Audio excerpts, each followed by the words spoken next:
এবার কেয়ার হসপিটালে চিকিৎসারত অবস্থায় ইন্তেকাল করেছেন। ইন্না লিল্লাহি ওয়া ইন্না ইলাইহি রাজিউন। আল্লাহ রাব্বুল আলামিন ওনাকে বেহেশত নসিব করুক এবং ওনাকে বেহেশতের সর্বোচ্চ আসনে স্থান দেখ। আল্লাহর কাছে আমরা এই দোয়া করি।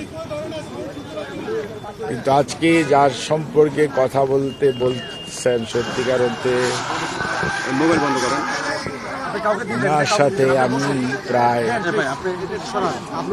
484 দিন হসপিটালে বিগত 5 বছরে থেকেছি, আমি আর মাসুদ। এবং উনি বাংলাদেশ জাতীয়তাবাদী দলের চেয়ারপারসন। উনি একজন সন্তানের মা, উনি একজন পরিবারের প্রধান, উনি দেশের সাবেক 3 বারের প্রধানমন্ত্রী। সর্বোপরি উনি একজন অভিভাবক। উনি সবসময় দেশের জন্য, দেশের মানুষের জন্য, দেশের মানুষের পক্ষে, দেশের স্বাধীনতার পক্ষে কথা বলার জন্য সব সময় উনি চিন্তা করতেন এবং কোনো সময় মানুষের কষ্ট হয় এই ধরনের কোনো কার্যক্রমকে উৎসাহ দিতেন। এবং ওনার জ্যেষ্ঠ পুত্র বিএনপির ভারপ্রাপ্ত চেয়ারম্যান জনাব তারেক রহমান, উনি এখন দলের আজকে গণতন্ত্র পুনরুদ্ধারের 31 দফার কর্মসূচির মাধ্যমে বাংলাদেশের আজকে জাতীয় নেতা। উনিও ঠিক মায়ের মতোই, মা যেরকম আপসহীন, উনিও সবসময় দেখবেন উনি সিদ্ধান্ত যেটা গ্রহণ করেন সেটা বাস্তবায়নের জন্য সবসময় সচেষ্ট থাকেন।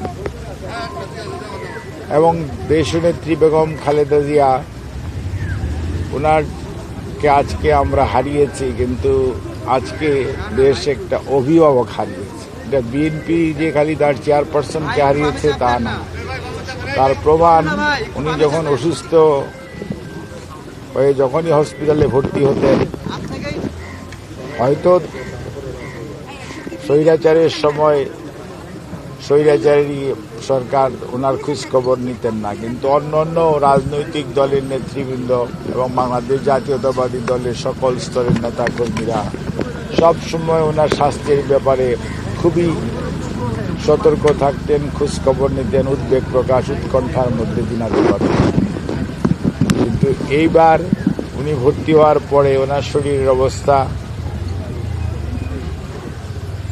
যেহেতু খারাপ ছিল, উনি যেদিন আপনার হসপিটালে ভর্তি হলেন ওই দিন শরীরটা ওনার বেশ 22 তারিখ রাত্রে ওনার শরীরটা বেশি খারাপ ছিল। তারপরে উনি রাত্রে আমাকে ডেকেছিলেন, আমি এসেছিলাম, তারপরের দিন ওনাকে হসপিটালে ভর্তি করি। এবং উনি চিকিৎসকদের পরামর্শ মোতাবেক সবসময় চিকিৎসা গ্রহণ করতেন এবং সবসময় চিকিৎসকদের কথা অনুযায়ী চলার চেষ্টা করতেন। এবং ওনার চিকিৎসার সাথে সত্যিকার অর্থে বাংলাদেশের ডাক্তাররা, হয়তো এবার কেয়ার হসপিটালটা আমরা ব্যবহার করেছি, কিন্তু এবার কেয়ার হসপিটালের ডাক্তারদের বাইরে দেশের স্বনামধন্য চিকিৎসকরা দায়িত্ব পালন করেছেন ওনার চিকিৎসার জন্য। এবং নিউ ইয়র্ক এবং জন হপকিন্সের মানে মাউন্ট সিনাই এবং জন হপকিন্সের চিকিৎসকরা ওনার চিকিৎসার ব্যাপারে দায়িত্ব পালন করেছেন। লন্ডনের আপনার লন্ডন ব্রিজ হসপিটাল বলেন, তারপরে আপনার লন্ডন ক্লিনিক বলেন, আর ক্যামব্রিজ ইউনিভার্সিটি হসপিটাল বলেন, ইনাদের স্বনামধন্য চিকিৎসকরা ওনার মেডিকেল বোর্ডের সদস্য ছিলেন। উনি রুগী হিসাবে আমরা ওনার সাথে, যেহেতু একজন মানুষ খুবই অসুস্থ, আমরা তো আর সবসময় ওনার সাথে কথা বলার চেষ্টা সবসময় করা ঠিক না, শারীরিক অবস্থার উপর নির্ভর করে। কোনো অবস্থাতেই আমরা ওনার রোগ বৃদ্ধি পাক এই ধরনের কোনো আচরণ কোনো চিকিৎসক করেন। কাজেই কবে কথা হয়েছে এরকম স্পেসিফিক্যালি বলার মতো আমার মানসিক অবস্থা এখন এই মুহূর্তে নেই।